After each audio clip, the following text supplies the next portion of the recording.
Est-ce que vous aimez Halloween? Oui? Et est-ce que par hasard, vous aimeriez partager le bonheur que cette fête morbide et commerciale vous procure?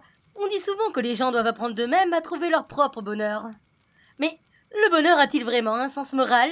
Aujourd'hui, dans ce conte de Juju, nous allons voir comment le fait d'aider quelqu'un peut très vite engendrer le malheur des autres. Alors, asseyez-vous, détendez-vous et surtout, faites-moi un joli sourire.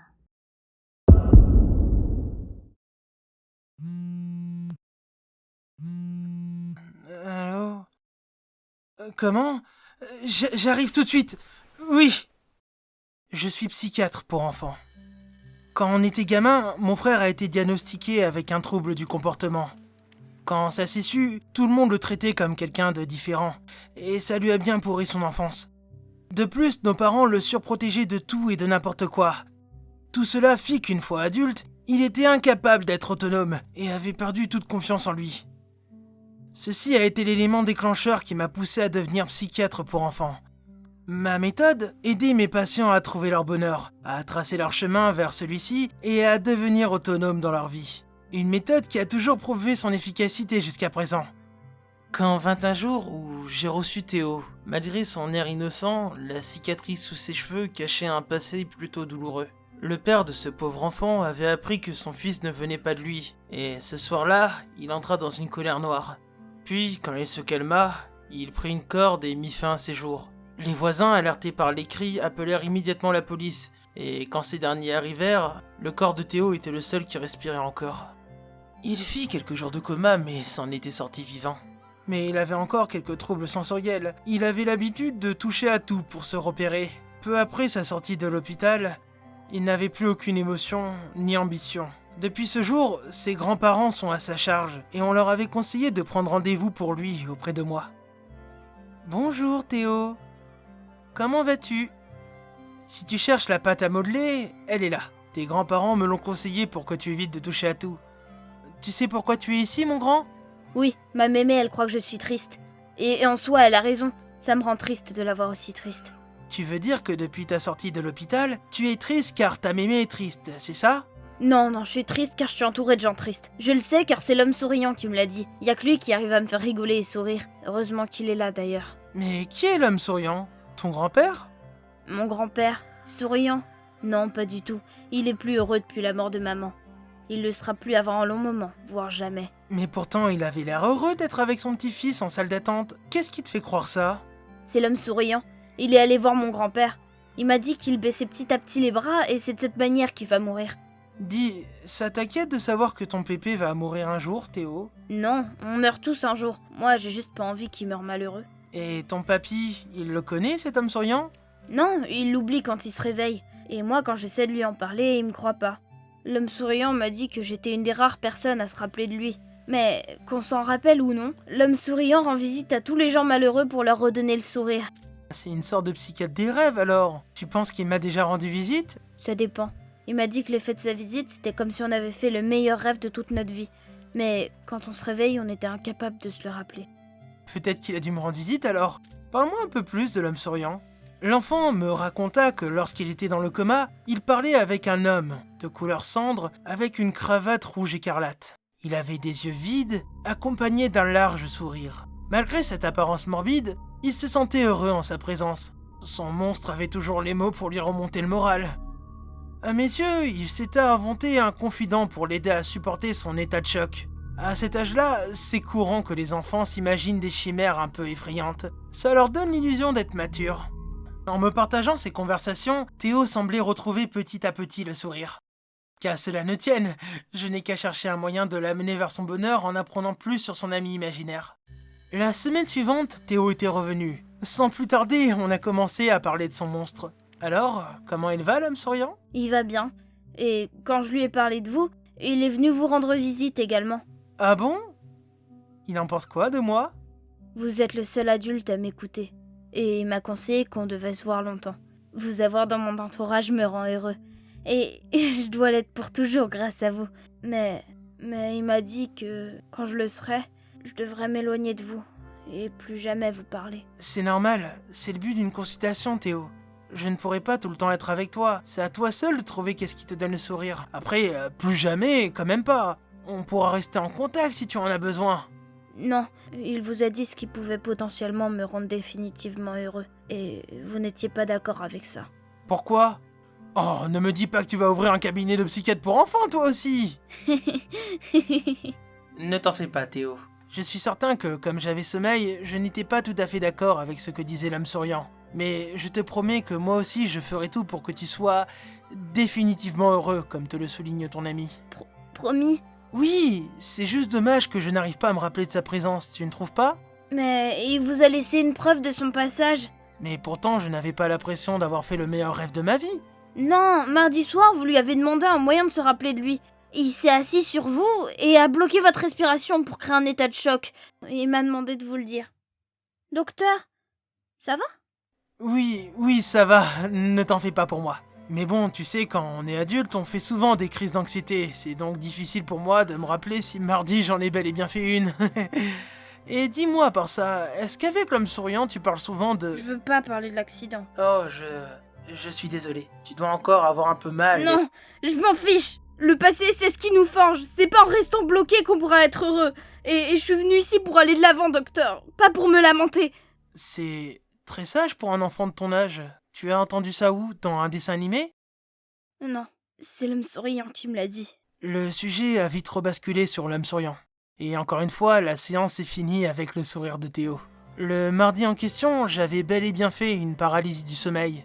Rien de nouveau, ça m'arrive environ une fois par mois. C'est juste que c'était une sacrée coïncidence avec l'histoire de Théo.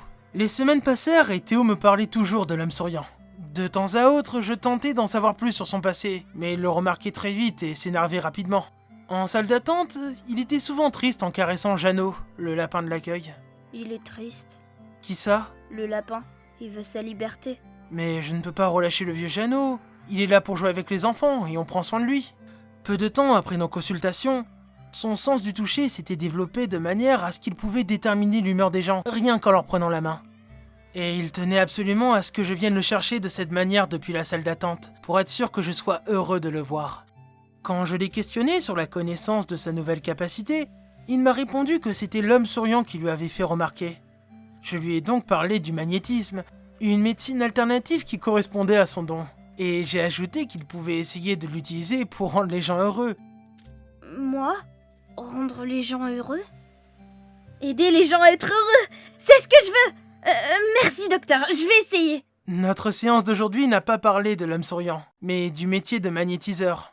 La semaine suivante, vers 19h, sans même que j'aille le chercher, Théo était entré tout souriant, et semblait cacher quelque chose dans sa poche. Qu'est-ce que tu nous caches, Théo ? Il m'a dit de pas vous le montrer. Qui ça ? L'homme souriant ? Oui, et je suis venue vous dire que je suis enfin heureux. Grâce à vous. C'est très bien, ça. Et il m'a appris à rendre les gens heureux grâce au magnétisme. Et il m'a dit que maintenant, si je voulais continuer à être heureux, il fallait plus que je vous voie. Mais comment je vais pouvoir annoncer la nouvelle à mon portefeuille ?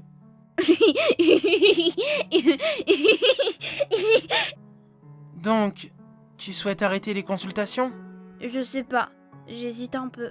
Théo, depuis ton arrivée ici, tu as fait énormément de progrès. Et si l'homme souriant te dit que c'est bon, c'est que tu dois aller de l'avant, être autonome et avoir confiance en toi à l'avenir. Merci beaucoup, docteur. Oh, juste avant, tu peux me montrer comment ça marche le magnétisme ? Pas la peine, vous êtes déjà heureux de m'avoir aidé. Un jour, promis.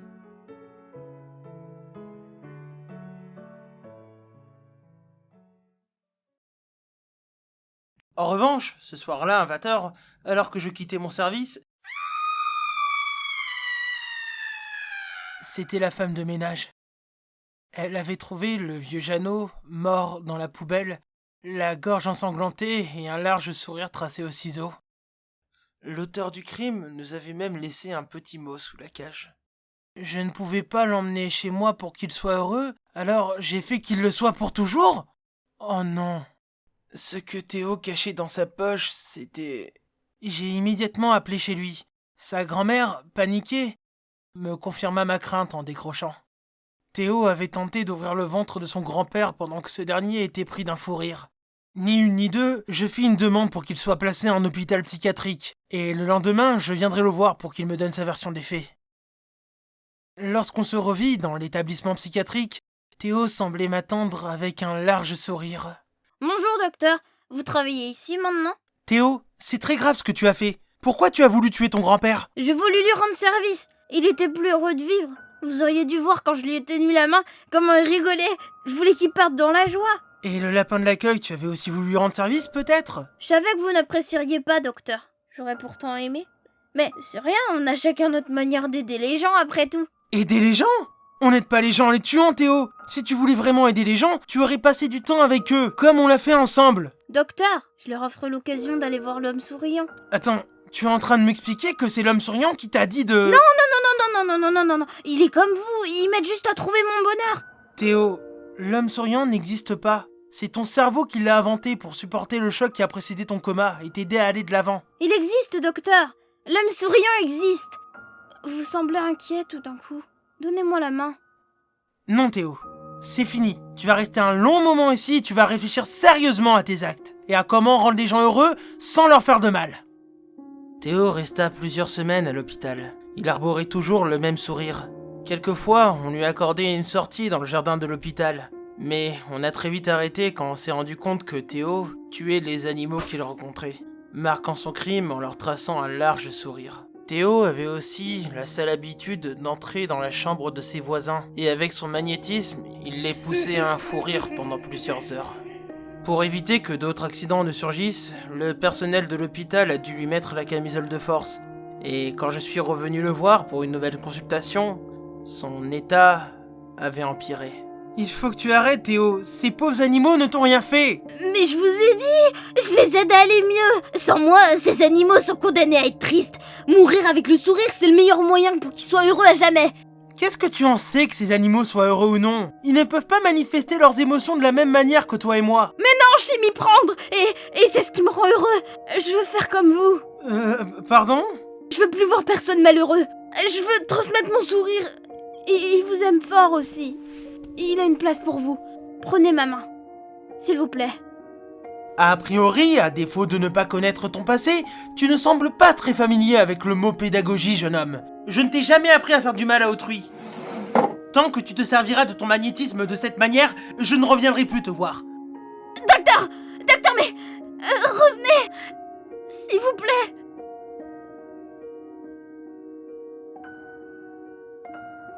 Je me suis promis de plus le revoir avant qu'il change ne serait-ce qu'un peu, mais... je n'ai pas pu tenir ma promesse. Quand, ce matin-là, l'hôpital m'avait appelé. Théo avait fait sa première crise. Il avait commencé à s'en prendre au personnel de l'hôpital et avait hurlé pour avoir une toute dernière thérapie psychiatrique avec moi, pour que, d'après lui, il puisse être heureux à tout jamais. Théo, tu pleures? J'arrive plus à les rendre heureux. Je leur fais peur. Les infirmières, quand je les tiens par la main, elles sont pas contentes. Elles m'aiment pas. Calme-toi, respire. Attends, je vais t'enlever ça. Voilà, calme-toi, ce n'est rien. Ça va revenir tout seul. J'essaie juste de les rendre heureuses. Doucement, c'est bon. Respire. Docteur Hill. Il quoi? Il m'a dit de les rejoindre. J'ai avalé une boîte de médicaments. Mon cœur fait de l'hypertension depuis 5 minutes. Mais pourquoi tu as fait ça? C'est complètement stupide, mon garçon. Je sortirai plus jamais d'ici. Jamais plus. J'aurai qui que ce soit d'heureux. Mais je veux partir avec le sourire. Merci, docteur. D'avoir été si attentif avec moi. Je suis heureux d'être avec vous. Est-ce que vous êtes heureux? Ne me demande pas ça dans un tel moment. Il faut aller à l'hôpital très vite et... Vous êtes heureux, docteur? Vous êtes heureux, docteur? Est-ce que vous êtes heureux?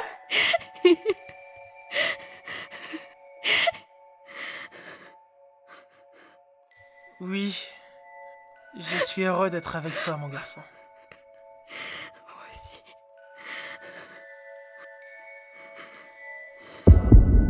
Théo a quitté ce monde avec son plus beau sourire. On aurait dit une marionnette à qui on aurait coupé ses ficelles. On m'avait transmis un message que Théo avait fait avant sa crise. Il était marqué de ne pas être triste, que l'homme souriant veillera sur Théo, et qu'il s'assurera qu'à l'avenir, je sois heureux d'aider les autres. Cette histoire m'aura fait comprendre que ma méthode de thérapie avait des défauts. Je ne dois pas seulement tracer leur chemin, je dois aussi les accompagner. Le bonheur n'a aucun sens moral, certaines personnes sont prêtes à faire les pires choses pour le trouver. Seulement, le seul vrai chemin qu'on peut tracer pour l'obtenir, c'est d'être auprès des gens qui en ont le plus besoin, de partager ce sentiment recherché avec eux. Comme c'est notre premier rendez-vous, j'aimerais que tu me dessines ce dont tu as rêvé cette nuit. Maintenant, la seule chose qui pourrait me rendre heureux serait que cette histoire ne se répète plus jamais. Je dois absolument donner des repères à ces enfants et les accompagner. Tu as fini ? Oh, je vois. Et si on parlait de pourquoi tu es ici ? Avant que ce soit quelqu'un d'autre qui ne le fasse.